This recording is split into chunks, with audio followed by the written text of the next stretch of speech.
As Commander-in-Chief, I'm committed to doing everything in my power to advance our national security, and that includes strengthening our defenses against any and all threats to our people, our troops, and our friends and allies around the world.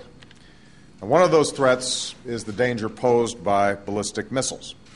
As I said during the campaign, President Bush was right that Iran's ballistic missile program poses a significant threat. And that's why I'm committed to deploying strong missile defense systems which are adaptable to the threats of the 21st century. The best way to responsibly advance our security and the security of our allies is to deploy a missile defense system that best responds to the threats that we face and that utilizes technology that is both proven and cost-effective. In keeping with that commitment and a congressionally mandated review, I ordered a comprehensive assessment of our missile defense program in Europe.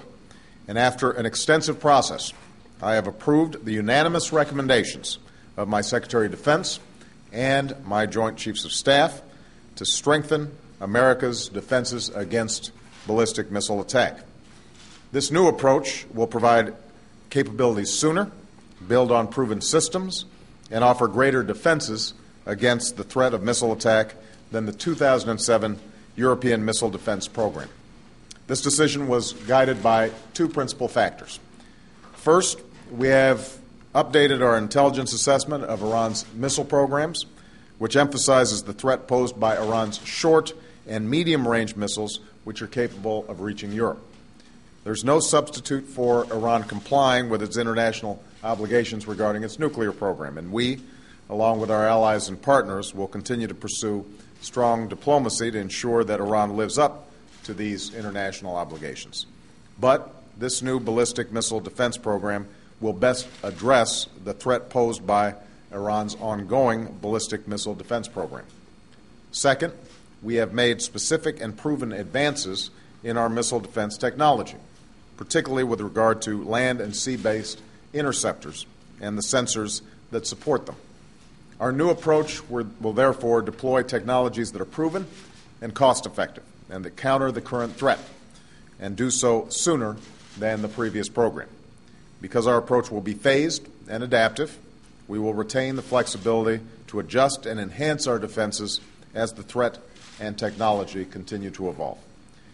To put it simply, our new missile defense architecture in Europe will provide stronger, smarter, and swifter defenses of American forces and America's allies.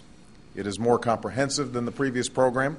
It deploys capabilities that are proven and cost-effective, and it sustains and builds upon our commitment to protect the U.S. homeland against long-range ballistic missile threats. And it ensures and enhances the protection of all our NATO allies.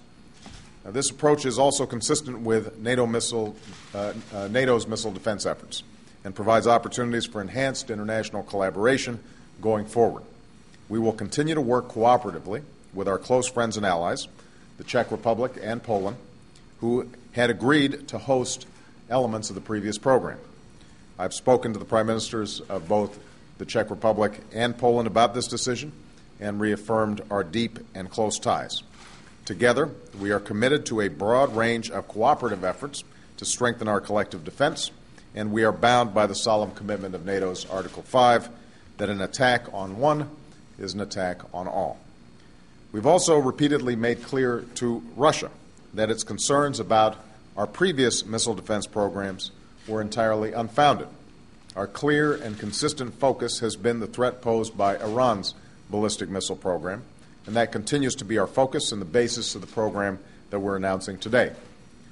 In confronting that threat, we welcome Russia's cooperation to bring its missile defense capabilities into a broader defense of our common strategic interests, even as we continue our shared efforts to end Iran's illicit nuclear program. Now, going forward, my administration will continue to consult closely with Congress and with our allies as we deploy this system, and we will rigorously evaluate both the threat posed by ballistic missiles